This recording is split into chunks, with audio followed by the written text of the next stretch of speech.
There once was discovered a land where freedom flowed like a clear, refreshing stream. Word of this wondrous stream spread to places where the currents of freedom were weak and dying. Many who heard of the river longed to come and live in this new land, to refresh themselves in this stream, for they knew that the power of freedom was great, that it would renew their hope and replenish their energy. So they came and tasted the waters of freedom, were refreshed, and they said, "Here is the greatness of this land. So long as this stream flows strong and clear, our people will be filled with life and hope. Our land will bring forth a vigorous and abundant life. But if these waters cease to flow or lose their clarity, our land will decay and die." The new land prospered. The people tilled the soil and built great cities. Remarkable inventions and new ideas made life rich and joyous in this land of freedom. The people became content. How good to live in this most favored land.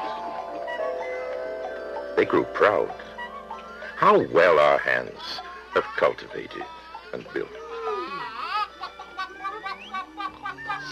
Their pride grew and grew. They did not know that too much pride could blind them. They did not know that too much pride could make them arrogant, foolish.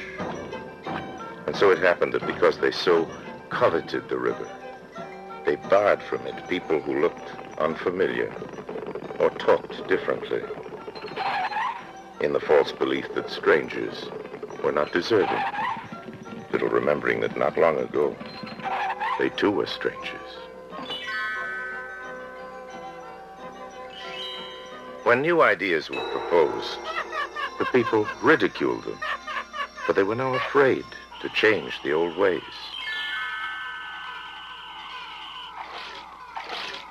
When some among them arose and selfishly took more than their share, the people did not stop them, but instead resolved to do the same.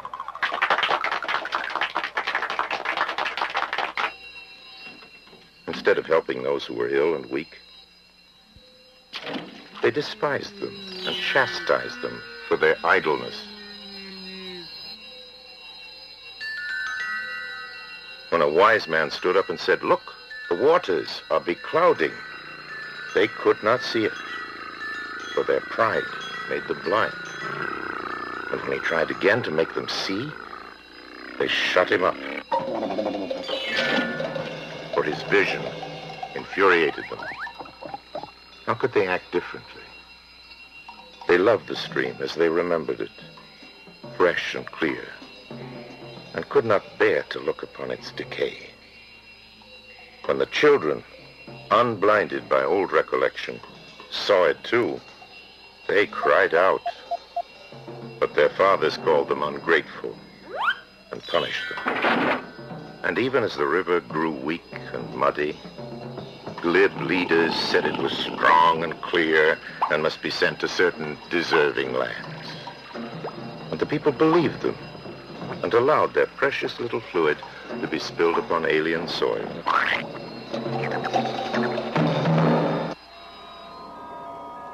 The people, feeling their hopes dying and their energy waning, finally looked at the river.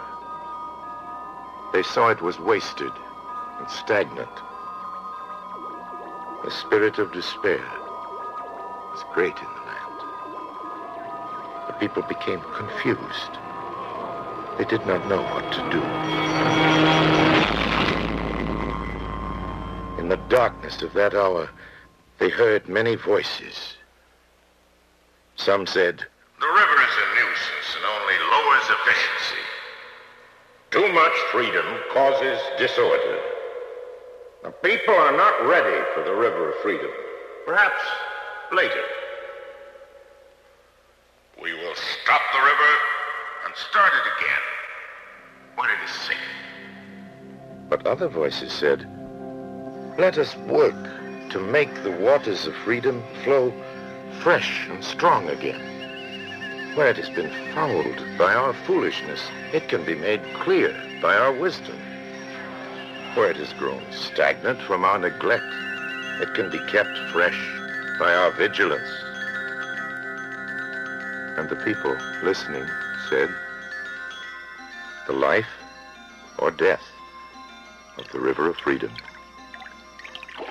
is in our hands.